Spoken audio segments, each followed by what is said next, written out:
علیکم ناظرین، میں ہوں سار ستویر، آپ دیکھ رہے ہیں پی ڈی ٹی وی۔ آج کل ایک پاکستانی لڑکی جس کا نام سیما حیدر ہے، اس کے بڑے چرچے ہیں پاکستان میں بھی اور بالخصوص انڈیا میں۔ ٹی وی چینلز اس کے انٹرویوز کر رہے ہیں اور بتایا جا رہا ہے کہ 4 بچوں کی ماں سیما حیدر انڈیا کے ایک خوبرو اور سونے سچن کے عشق میں گرفتار ہو کر پاکستان سے انڈیا میں داخل ہو گئی، اور پاکستان سے وہ پہلے شارجہ گئی اور شارجہ سے نیپال، پھر نیپال سے بآسانی بغیر کسی چیکنگ کے وہ اللیگلی انڈیا میں انٹر ہو گئی۔ وہاں جا کے اس نے اپنا مذہب بھی تبدیل کر لیا، یعنی کہ وہ ہندو ہو گئی، اور اپنے بچوں کا مذہب تبدیل کرنے کی بھی وہ بات کر رہی ہے۔ اور چند دن تک تو انڈین میڈیا چینلز نے اس معاملے کو بڑا اٹھایا، پاکستان کو نیچا دکھانے کے لیے انہوں نے اس کے انٹرویوز کیے اور بتایا کہ کس طرح ایک لڑکی جو 4 بچوں کی ماں ہے وہ انڈیا کے ایک لڑکے کے عشق میں گرفتار ہو کر پاکستان سے انڈیا آ گئی۔ وہ انڈیا میں ہی رہے گی اور اس کے بچوں کی تعلیم فری ہوگی، اور وہ یہ کلیم کرتی ہے کہ وہ پڑھی لکھی نہیں، لیکن جس طرح وہ ہندی بولتی ہے اس طرح فلوئنٹ وہ ہندی بولتی ہے کہ اس کو سن کے یہ محسوس ہوتا ہے کہ وہ ٹھیک ٹھاک پڑھی لکھی ہے۔ اس کے علاوہ وہ تمام موبائل چلانا جانتی ہے، اور وہ پب جی کھیلتی رہی۔ پب جی کے کھیلتے ہوئے ہی اس کا رابطہ ہوا خوبرو نوجوان انڈیا کا جو ہے سچن، اس سے تو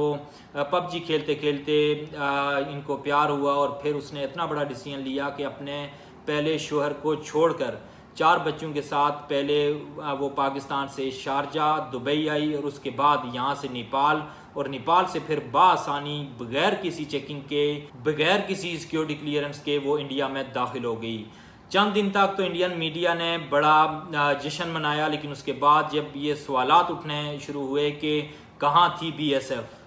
کس طرح ایک لڑکی 4 بچوں کے ساتھ جس کے پاس 5 سے 6 پاسپورٹس ہیں، وہ بآسانی نیپال سے انڈیا انٹر ہو جاتی ہے، تو جو سیکیورٹی کے ادارے ہیں انڈیا کے، جو بی ایس ایف ہے، وہ کہاں تھی؟ کس طرح اللیگلی ایک لڑکی بآسانی سے انڈیا میں داخل ہوئی؟ اگر ایک لڑکی اس طرح داخل ہو سکتی ہے تو کسی بھی اچھے یا برے شخص کے لیے نیپال کے راستے سے انڈیا میں داخل ہونا کوئی مشکل کام نہیں، کیونکہ وہاں پہ ان کی سیکیورٹی نہیں ہے۔ ایک عورت اگر بآسانی انڈیا میں داخل ہو سکتی ہے تو کوئی بھی بآسانی نیپال کے ذریعے انڈیا میں داخل ہو سکتا ہے۔ جب اس طرح کے سوالات اٹھے تو پھر ان کے ٹی وی چینلز نے اس سے سوالات کرنے شروع کیے، اور وہ جو کلیم کر رہی ہے کہ وہ پہلے مسلمان تھی، اب وہ کنورٹ ہو گئی ہندو مذہب میں، تو مذہب کے حوالے سے بھی اس سے سخت سوالات کیے جانے لگے۔ اور جس طرح وہ کہتی ہے کہ وہ پڑھی لکھی نہیں، لیکن اس انداز سے وہ ہندی بولتی ہے کہ انڈیا میں رہنے والے لوگوں کو بھی اس طرح ہندی نہیں آتی۔ تو اب وہی انڈین میڈیا جو